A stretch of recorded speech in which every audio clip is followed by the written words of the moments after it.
Economy के 4 घटिया terms, repo rate, reverse repo rate, standing deposit facility, marginal standing facility.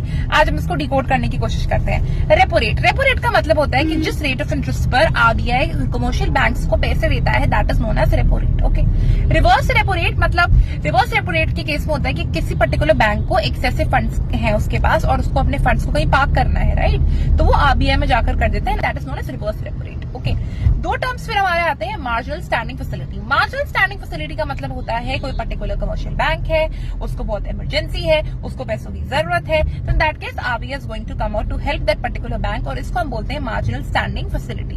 अब होता है standing deposit facility. Standing deposit facility में यही चीज होती है रिवर्स रेपो रेट जैसी, कि पर्टिकुलर कमर्शियल बैंक है, उसके पास एक्सेसिव फंड्स है, उसको अपने फंड्स को कहीं पार्क करना है, तो वो चीज कर देगा आरबीआई के अंदर।